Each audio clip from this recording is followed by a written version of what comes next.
Hey family, it's Tasha MAMABEAR prepping. You already know what time it is. Get your drink, pull up. Let's talk about it. Today we're going to talk about inflation and how you should be preparing that we are not through the thick of it yet, right? You should be preparing for all the things that could happen. And a very, very big one is an economic collapse, an economic crash. Loss of the dollar, all those things, bank closures. Inflation is a huge topic on a lot of Americans' minds just across the board.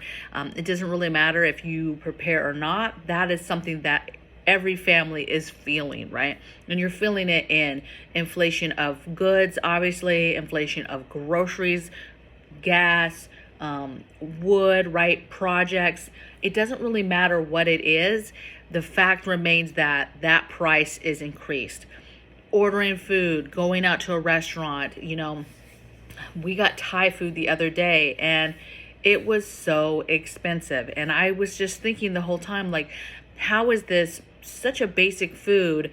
Yes, there's tons of seasoning, there's tons of flavor, but if you talk about raw materials, it's just crazy, right? And so, you've got to make some changes and know that it is going to go up. It's going to continue to go up, and we're going to have a rough year and a rough go at it when it comes to our money and inflation. So I've got 9 tips, tricks, things to think about or that could help.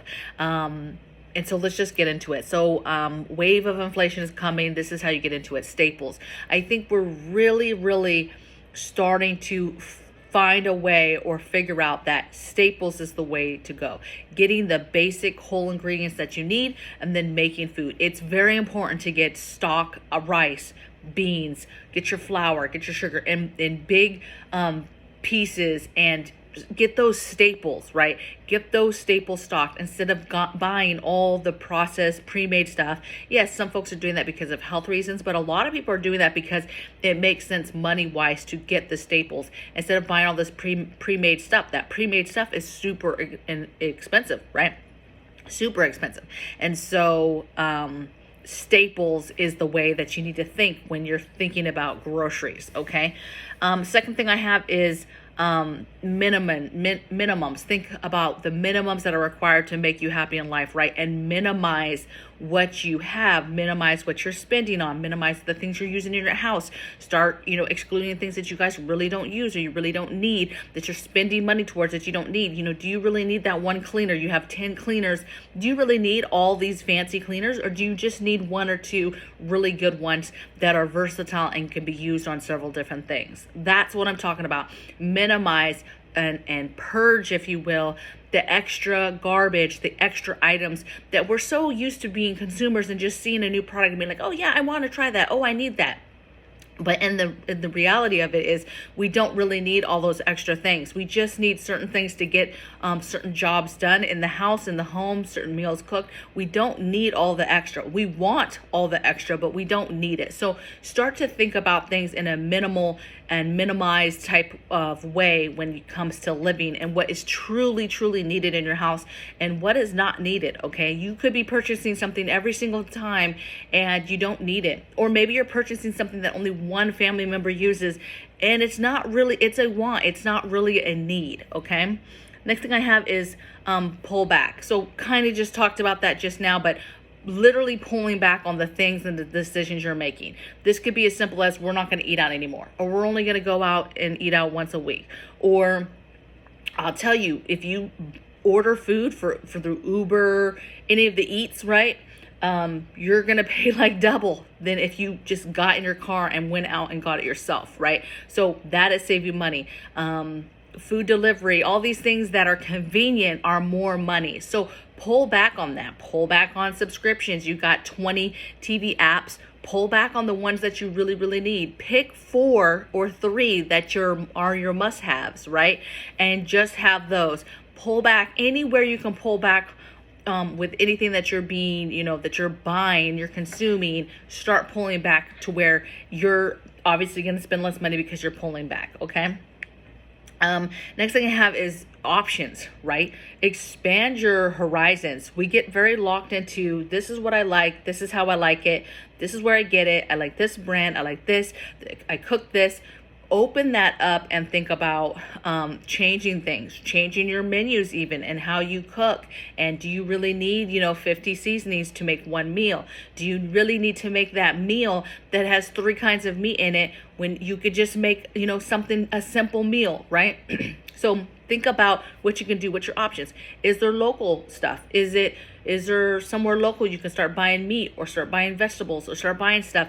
Other options. Can you go down to generic? You buy name brand stuff all the time.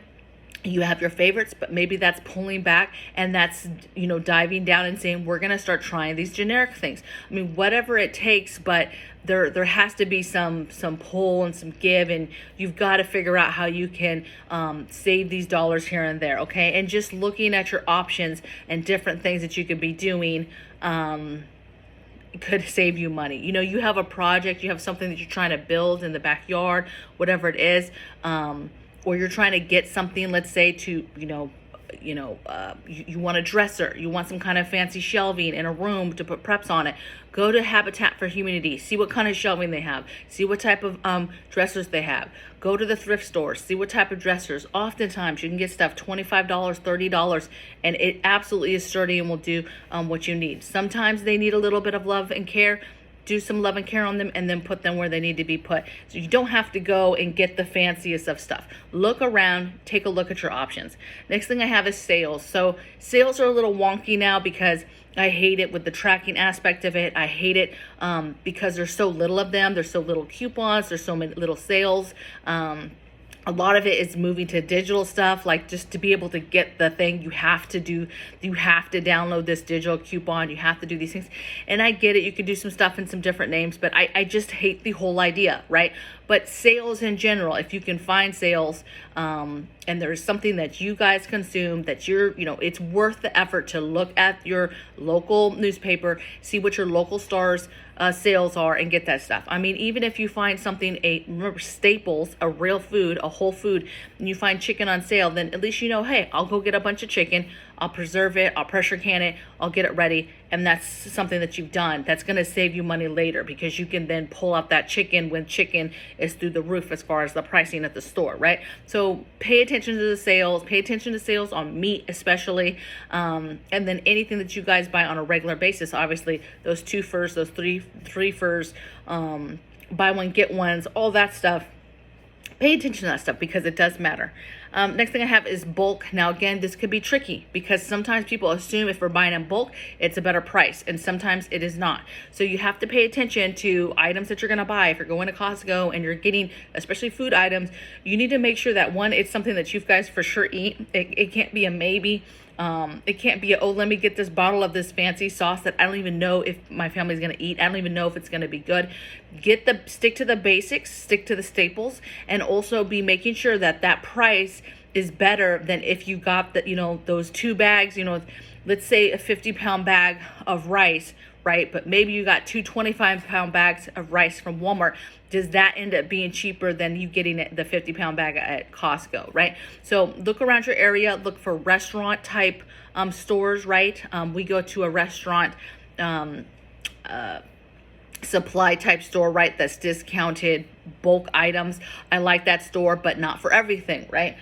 So it's nice to have your options and take a look and see what's out there as far as your bulk options and what you can get. But do not assume that, I'm buying in a bulk and you're just filling up the cart and here you just blew the budget, because it's very easy to do in Costco. And so when I go to places like that, I'm going in with the mindset of, I want to look at this price, this thing, see if they're, in the realm of what I want, and then I get that in bulk, right? But there's not a whole lot. We're not filling the cart. We're not buying all the beautiful other things in Costco. That's the other thing that gets you, is all these other things that are not needed. Next thing I have is stop utilizing your credit card. So a lot of people are in debt right now. We always had debt. Everybody had debt, but there's a lot of people that are literally surviving right now off their credit card debt. That is horrible. That is not the way to do it. Obviously, you know that, all right? Majority of you probably know that, but it comes down to you're just trying to survive. And so I understand that, but the goal should be to, knowing that it's going to get worse, the goal should be to get away from that. Get away from doing that. Pay those down. and get away from using credit cards. Utilize the staples, the sales, utilize all the things I just talked about, before you ever are touching credit cards. If you're gonna use credit cards, hopefully you're using the ones with your cash back. A lot of them have cash back for groceries and gas, like your everyday stuff. Make sure you're calling and seeing what your card will give you, and so hopefully you can get some kind of cash back on the cards if you are using them. But you need to try to get away from using that.